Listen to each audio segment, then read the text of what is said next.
खून अभियो है बा, ना शौक बदलल बा ना जुनून। सुन ले फिर से, रियासत गइल बा रुतबा ना, रौबा खौफ आज भी उहै बा।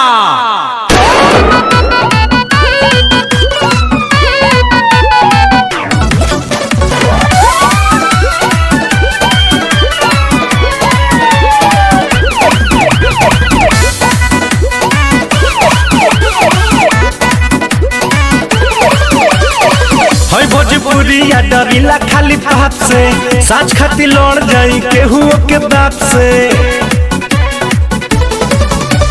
हई भोजपुरिया डरिला खाली बात से, साच खाती लड़ जाई केहू के दांत से।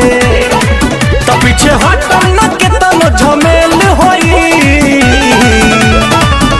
आज जेल होई काल बेल होई, परसों से उहे खेल होई। आज जेल होई कल बेल होई, परसों से उहे खेल होई।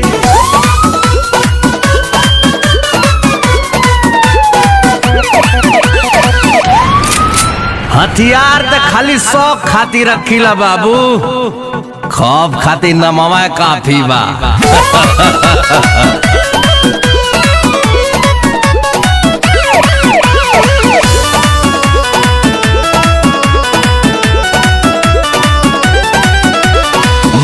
पगरिया हवा में पान बा, पिस्टल कमर में असीना उतान बा। इहे तो असली भोजपुरिया के पहचान बा। इहे तो असली भोजपुरिया के पहचान बा। भारी सौ एक अकेल होई, आज जेल होई काल बेल होई, परसों से उहे खेल होई। आज जेल होई कल बेल होई, परसों से उहे खेल होई।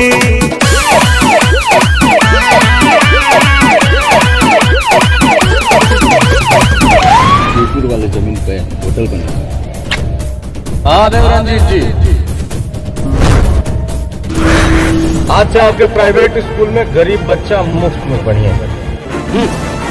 ये ना हो सकला।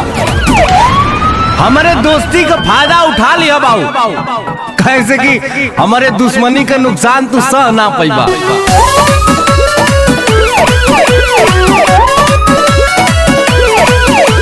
पाका हई हम अपना जुबान के, ले ले हम जान बात आई जान पे। करी ले न सही ले माटी के अपमान के,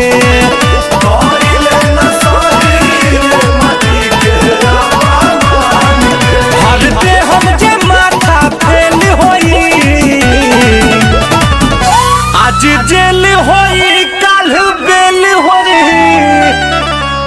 परसों से उहे खेल होई। आज जेल होई काल बेल होई, परसों से उहे खेल होई। सिकंदर तो हम अपनी मर्जी से हैं, और हम यहाँ दुनिया नहीं दिल जीतने आए हैं।